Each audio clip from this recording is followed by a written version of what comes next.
बिस्मिल्लाहिर्रहमानिर्रहीम। अस्सलाम वालेकुम। मैं हूं मोहम्मद इशफाक अंसारी, एडवोकेट, और आप देख रहे हैं मेरा सोशल मीडिया चैनल।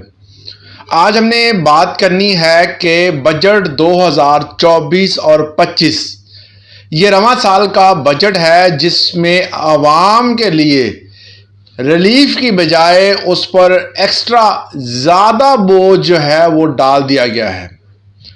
अवाम के पहले ही कारोबार जो है वो ठप हो चुके हैं, मगर अब जो बजट वफाकी हुकूमत ने पेश किया है, इस हुकूमत ने रियल स्टेट जो कि प्लॉटों का लेन देन करते थे, लोग उससे मुनाफा कमाते थे, रियल स्टेट का बिजनेस जो है वो भी अब ठप हो जाएगा, क्योंकि इतने टैक्स लगा दिए हैं उन्होंने। और प्रॉपर्टी पर बेचने वाला और ख़रीदने वाला, पहले जो टैक्स आप रजिस्ट्री की सूरत में अदा करते थे वो तो स्टिल वैसे ही हैं।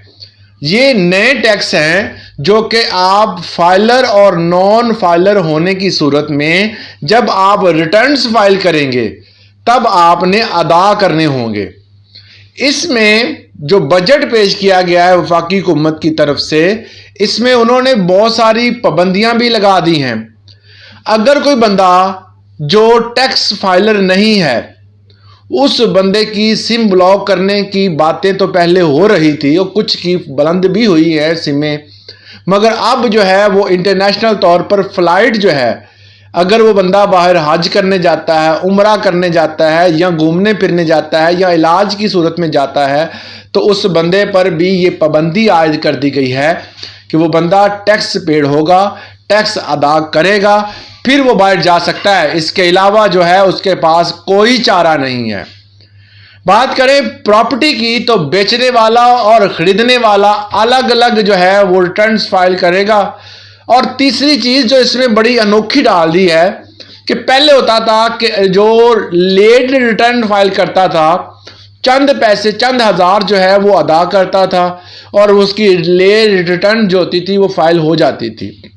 मगर अब जो है टैक्स की शरह जो है वो मखसूस कर दी गई है कि ये मखसूस शरह है, इसके मुताबिक वो टैक्स देगा। अगर वो लेट होता है, अगर वो टाइम पे अदा करता है तो ये अदा करेगा।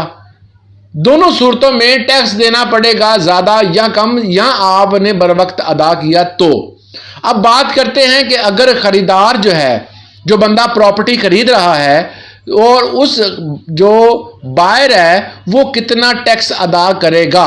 अब प्रॉपर्टी की मालियत को मद्देनज़र रखते हुए प्रॉपर्टी की मालियत के मुताबिक जो है फाइलर, नॉन फाइलर और फाइलर जो ताख़ीर से और बर वक्त अदा करेगा, रिटर्न्स फाइल करेगा, उसके मुताबिक टैक्स की शरह मैं आपको बताने लगा हूँ।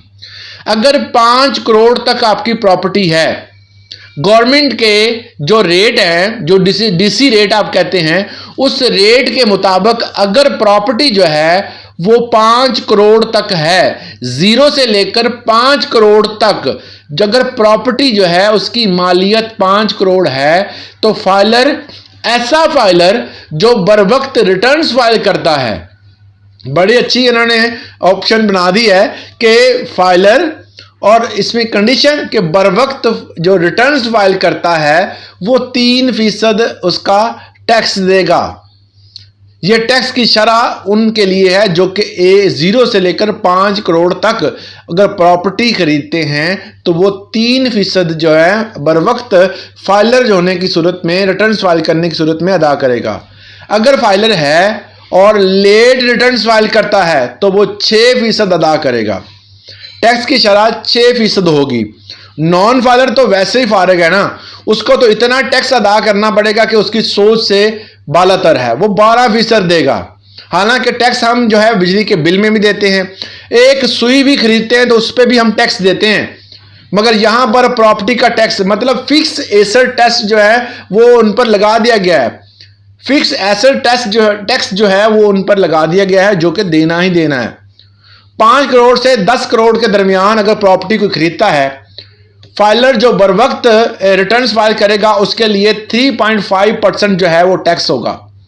जो फाइलर लेट रिटर्न फाइल्स करेगा उसके लिए 7% जो है वो टैक्स होगा। اور اگر نان فائلر ہوگا تو وہ ظاہر ہے کہ ڈبل، بلکہ ڈبل سے بھی پوائنٹ زیادہ ہے، 16% جو ہے وہ ادا کرے گا، 16% ٹیکس جو ہے اس کو ادا کرنا پڑے گا۔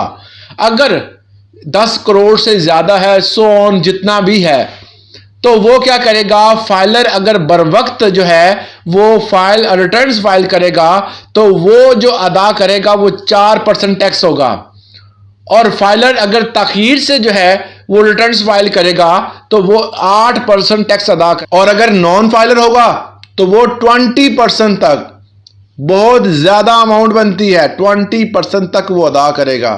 یہ وہ تمام ٹیکسز ہیں جو کہ پراپرٹی خریدتے کی صورت میں ادا کرنے ہیں، اور جو پراپرٹی فروخت کرے گا اس کے لیے بھی ٹیکس کی ایک الگ لائن ہے۔ اس کے لیے اگر 5 کروڑ تک پراپرٹی سیل کرتا ہے، مطلب 5 کروڑ تک مالیت ہے زیرو سے لے کر، تو وہ 3% ٹیکس ادا کرے گا اگر بر وقت ریٹرن فائل کرتا ہے تو۔ اگر ریٹرنز لیٹ ہو جاتی ہیں تو یہی ٹیکس ڈبل ہو جائے گا، 6%۔ اگر دونوں صورتوں میں وہ نہیں ہے، بندہ ریٹرنز فائل کر ہی نہیں رہا، اس کو پتہ ہی نہیں ہے، موسٹلی ہمارا جو سسٹم ولیج کا سسٹم ہے وہاں پہ لوگوں کو ابھی اتنا نہیں پتا، مگر وہاں پر 10% اگر وہ نان فائلر ہوگا تو 10% ادا کرے گا۔ مگر اب اویئرنیس زیادہ ہے سر، اب بندہ جو ہے وہ کوشش کر رہا ہے کہ وہ ٹیکس دے، کیونکہ رجسٹری کرواتے وقت بہت سارے ٹیکس جو ہوتے ہیں وہ کم پے کرنے کی وجہ سے ان کو جو ہے وہ خرچہ کم آتا ہے، مگر اب جو خرچہ آئے گا لگ پتا جائے گا، کیونکہ اتنے ٹیکسز جو ہے وہ کوئی بندہ کسی قوم کسی حکومت نے کسی جو ہے وہ پاکستانی عوام پر اتنا جو ہے وہ ٹیکس نہیں ڈالا جو اس حکومت نے ڈال دیا ہے۔ 5 سے لے کر 10 کروڑ تک اگر پراپرٹی ہے تو گورنمنٹ ریٹ کے مطابق 3.5% فائلر بر وقت ریٹرن فائل کرنے والے کو ادا کرنا پڑے گا، اور اگر وہ فائلر لیٹ ہوتا ہے تو لیٹ ہونے کی صورت میں وہ 7% ادا کرے گا، اور اگر فائلر نہیں ہے تو وہ 10% ادا کرے گا۔ اسی طرح اگر 10 کروڑ سے زیادہ مالیت کی کوئی پراپرٹی ہے، مطلب 10 کروڑ سے زیادہ سون جتنی بھی ہو سکتی ہے، وہ 4% جو ہے وہ ادا کرے گا فائلر اگر وہ بر وقت ریٹرنز فائل کرتا ہے تو۔ اور اس کے علاوہ اگر فائلر ہے اور لیٹ ریٹرنز فائل کرتا ہے تو وہ 8% ادا کرے گا۔ اگر نان فائلر ہے اور وہ دونوں کیٹیگری میں نہیں آتا جو پہلے میں نے بتائی ہیں تو وہ 10% ٹیکس ادا کرے گا۔ پراپرٹی بیچنے والا، پراپرٹی خریدنے والا، دونوں پہ جو ٹیکس لگا دیے گئے ہیں یہ ادا کرے گا تو بچے گا، ورنہ اس پر جو ہے وہ FBR کارروائی کرے گی، اور اس صورت میں اس بندے کے خلاف جو ہے وہ قانونی کارروائی میں پابندیاں لگائی جائیں گی، اس کے ٹریول پہ پابندی لگائی جائے گی، سم کارڈ پہ پابندی لگائی جائے گی، حتیٰ کہ اس کا ID کارڈ بھی حکومت بلاک کرنے کا سوچ رہی ہے۔ اس کا مطلب یہ ہے کہ اب خلاصہ نہیں ہے، عوام کا جو ہے وہ خون نچوڑ لینا ہے، جتنا بھی ٹیکس کا بوجھ ڈال سکتے ہیں انہوں نے آپ پر ڈالنا ہے، کیونکہ کوئی جو ہے وہ بندہ جو اس کے خلاف نہیں بولتا۔ ٹیکس بڑھتے جا رہے ہیں، بجلی پہ یہ ٹیکس ہے، اور بجلی کے اتنی قسم کے ٹیکس ہیں کہ آپ کی سوچ ہے، ٹیکس کے اوپر ٹیکس، ٹیکس کے اوپر پھر ٹیکس، پھر GST، پتہ نہیں کس قسم کے ٹیکس، اس پہ میں نے ویڈیو بنائی ہوئی ہے، آپ دیکھیں آپ حیران ہو جائیں گے کہ یہ اتنی قسم کے ٹیکس بھی ہوتے ہیں۔ تو پراپرٹی پہ ٹیکس آپ نے دیکھ ہی لیے ہیں۔ تو یہ تھی آج کی ویڈیو، اس حوالے سے اگر آپ کا کوئی سوال ہے تو آپ پوچھ سکتے ہیں۔ دوسری اہم بات کہ 99% لوگ جو ہے ویڈیو کو دیکھتے ہیں سبسکرائب نہیں کرتے، نیچے ایک بلیک کلر کا اسی لائن کے نیچے ایک لکھا ہوا آ رہا ہے سبسکرائب، اس کو دبا دیا کریں، اس سے ہماری حوصلہ افزائی ہوتی ہے۔ آج کے لیے اتنا، اجازت دیجیے گا، اللہ حافظ۔